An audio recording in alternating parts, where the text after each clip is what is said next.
This is Mike, my G.I. Joe, and Mike has a very interesting history. When I was a little girl, back in the mid-60s, I had Barbies, I had Ken, I had a few other dolls, but I wanted a G.I. Joe, mainly because G.I. Joes had bendable arms and legs, and Barbies at that time did not. Ken and Barbie would sit straight with their legs straight out and unable to bend or sit in the chair. When I saw G.I. Joe, he was bendable, he was cool looking, he was movable in almost every fashion, and I had to have one. I must have been in second or third grade, and I saw him in the Sears catalog, and I wanted him. I decided to save my lunch money to buy one.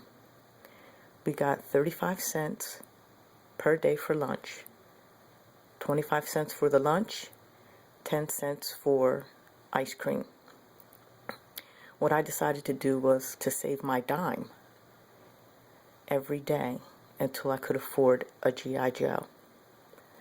I put my dime in the china cabinet every morning before we left for school and just took the 25 cents for lunch, so I went without ice cream, which was okay.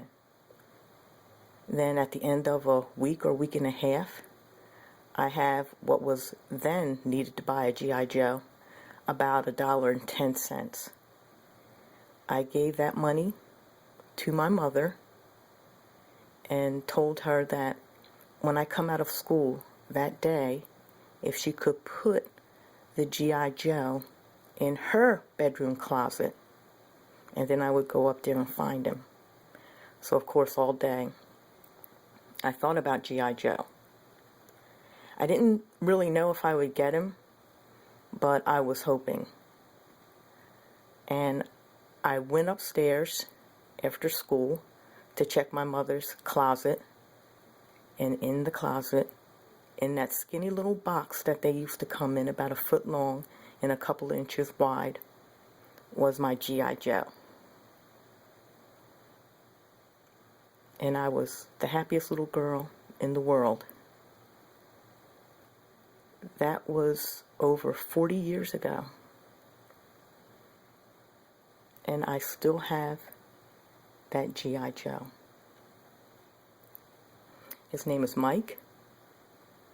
He doesn't have his original box. He doesn't have his original clothes.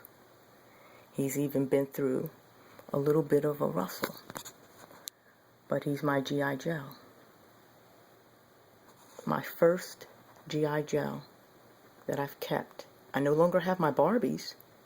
They're all strewn about. Ken's headless. But I have my G.I. Joe. And I've never let him out of my sight. Now I need to mention that I did get a second G.I. Joe. His name is David. This one is a French G.I. Joe. He came from France. He came actually with a beret.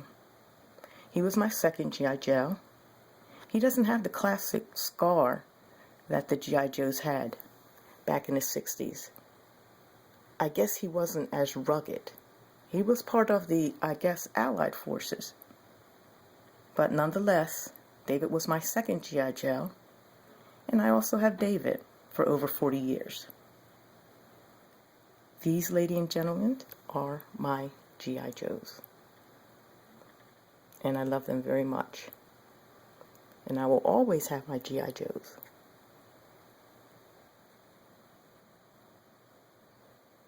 Thank you for listening.